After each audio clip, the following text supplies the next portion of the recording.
ராதிகா தன்னை விட்டு பிரிஞ்சு போனதுனால கோபி பார்த்தீங்கன்னா ரொம்ப வருத்தத்தில இருக்காங்க. இதனால பார்த்தீங்கன்னா மொத்த குடும்பமே சோகத்தில இருக்கு. என்னடா அப்பா இப்படி உட்காந்துட்டு இருக்கு. நம்ம எவ்வளோ தான் ஜாலியா சிரிச்சு பேசினாலுமே வந்துட்டு நம்ம கூட பழைய மாரி பேச மாட்றாரு. சாப்பிட கூட்டாலும் வரமாட்றாரு. தனியாவே இருக்காரு. தனியாவே இருந்துட்டு புலம்பிட்டே இருக்காருன்னு சொல்லிட்டு பார்த்தீங்கன்னா எல்லாருமே கவலையில இருக்க. ஈஸ்வரியுமே வந்துட்டு ரொம்ப வருத்தப்படுறாங்க. என்னடா தமங்க இப்படி இருக்கான்னு. அவன பிரிச்சிருக்க கூடாது. அவன் பாரு இப்ப ரொம்ப கஷ்டப்படுறான். ஆனா இருந்தாலும் இந்த பிரிவு கொஞ்ச நாளைக்கு தான். அதுக்கப்புறம் இங்க மறந்துடுவான். ஆனா இப்போ என்ன ரொம்ப கஷ்டப்படுத்துறாடேன்னு சொல்லிட்டு பார்த்தீங்கன்னா என்ன பண்ணலாம்னு சொல்லிட்டு ஈஸ்வரிமா ட்ரை பண்ணிட்டு இருக்காங்க. எப்படியாவது ராதிகாவ மறக்க வைக்கலாம்னு சொல்லிட்டு பார்த்தீங்கன்னா என்னென்னமோ சொல்றாங்க. ஆனா இருந்தாலுமே வந்துட்டு கோபி வந்துட்டு அவங்க நினைப்பாவே இருந்துட்டு ரொம்பவே கவலைப்பட்டு இருக்காரு.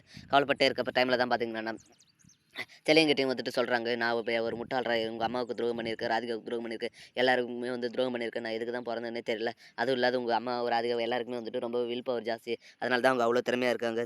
தைரியமா போராடுறாங்க. ஆனா நம்ம பார்த்தியா, ஆணுன்ற ஆதிக்கத்தில பார்த்தீங்கன்னா, எவ்வளோ புறம் பண்றோம். ஆனா வந்துட்டு அவங்க எல்லாத்தையுமே சகிச்சுக்கிட்டு நம்மளோட சேர்ந்து வாழ்றாங்க. அதான்டா அவங்களுக்குள்ள தைரியம் அப்படின்ற மாரி சொல்ல, இதனால பார்த்தீங்கன்னா, செல்லியுமே வந்துட்டு அவங்க அம்மாவ நினைச்சு ரொம்ப ஃபீல் பண்றாங்க. நம்ம அம்மா கூட இப்படி தானே கொஞ்ச நாள் கஷ்டப்பட்டு தனிமையில புலம்பின்னு இருப்பாங்க. அப்பலாம் நம்ம யாருமே ஹெல்ப் பண்ணல. இப்ப அப்பாவும் படுற அதே கஷ்டத்த தான் அம்மா ஒரு நாள் பட்டு வந்துருவாங்க அப்படின்னு சொல்ல அப்படின்னு சொல்லிட்டு பார்த்தீங்கன்னா, நெனச்சு அழுதுட்டு இருக்காருங்க. இத பார்த்த பாக்கியா பார்த்தீங்கன்னா, "ஏன்டா நீ ஃபீல் பண்ற? அதெல்லாம் ஒண்ணும் இல்ல. உங்களலாம் சமாளிக்க தெரிஞ்ச எனக்கு இதெல்லாம் கடந்து போறதுக்குன்னு நான் பார்த்துக்கிறேன்டா. நீ போய் எதுவும் கவலைப்படாத. போய் ரெஸ்ட் எடுடா" அப்படின்ற மாரி சொல்லி அனுப்பிச்சுடுறாங்க. இப்படியே போய் இது மாரி காலைல பார்த்தீங்கன்னா, கோபி பொறுத்து பொறுத்து பார்த்து முடியாம பார்த்தீங்கன்னா, ராதிகா வீட்டுக்கு போறாங்க. அங்க போய் பார்த்தா ராதிகா காணாம போயிடுறாங்க. அவங்க அம்மா கிட்ட கேட்க, "ராதிகா எனக்கே தெரியல. எனக்கு சொல்லாம கொள்ளாம விட்டு வெளிய போயிட்டா" அப்படின்ற மாரி சொல்றாங்க. இத கேட்ட கோபி பார்த்தீங்கன்னா, ரொம்பவே வருத்தப்படுறாரு. "என்னது இது காணாம போயிட்டாங்களே! என்கிட்ட சொல்லவே இல்லையே! என்கிட்ட ஒரு வார்த்தை சொல்லிட்டுல போயிருக்கணும். அவளே எப்படி ஒரு முடிவு எடுக்கலாம்?" அப்படின்னு சொல்ல, "அதுக்கு எனக்கு எப்படி தெரியும் மாப்ள? நீங்க தான் அவள விட்டு வந்துட்டீங்கல்ல. அதனால தான் அவ ரொம்ப வருத்தத்தில இருந்தா." சரி என்ன பண்ணுறதுன்னு தெரியாம காலைல விடிஞ்ச உடனே மையவ கூட்டு கிளம்பி போயிட்டா அப்படின்னு சொல்ல, எங்க போறான்னு என்கிட்ட சொல்லல அப்படின்னு சொல்றாங்க.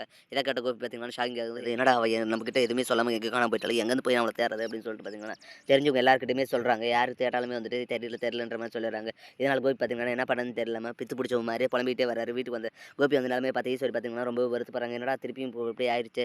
எங்கடா அவள அதுக்கு தானே அவள தேடி போகாதடா அப்படின்னு மாரி சொல்ல, ஏம்மா அவ என்கிட்ட சொல்லாம எங்கேயோ வீட காலி பண்ணிட்டு போயிட்டாம்மா. இப்ப எங்க போயிருக்கான்னு தெரியல அப்படின்னு சொல்லிட்டு சொல்லி அழுறாரு. இதனால ஈஸ்வரி பார்த்தீங்கன்னா கூட சேர்ந்து அழுறாங்க. டேய் அவள பத்தி நினைச்சு கருத்துப்பட்டு உன் உடம்ப நீ கெடுத்துக்காத. இப்பதான் உனக்கு ஆப்ரேஷன் எல்லாம் பண்ணிருக்கு. அதனால நீ கொஞ்சம் தைரியமா இரு. அவ எங்க போனாலும் திரும்பி வந்துருவா. உன்னை விட்டு அவ எங்கடா போயிருப்பா அப்படின்னு சொல்லிட்டு ஆறுதல் சொல்றாங்க. ஆனா இருந்தாலுமே வந்துட்டு கோபி கேட்கற மாரி இல்ல. தெரிஞ்சவங்களுக்கெல்லாம் கால் பண்றாங்க. ஆனா யார் கால் பண்ணாலுமே வந்துட்டு ராதிகாவ தெரியாதுன்னு சொல்லிடுறாங்க. இப்படி ஒரு எபிசோட் வந்து போப்போது. ராதிகா கிடைச்சாங்களா இல்லையான்றத நான் பொறுத்து இருந்தா பார்க்கணும். மேலும் இது பண்ணிட்டு எங்களை தொடர்ந்து பார்க்க மறக்காம நம்ம சேனல் சப்ஸ்கிரைப் பண்றேங்க. கூட பெல் பட்டன் அழுத்துங்க. அப்பதான் நான் போடுற ஒவ்வொரு வீடியோ உங்களுக்கு நோட்டிஃபிகேஷன் வரும். Thank you.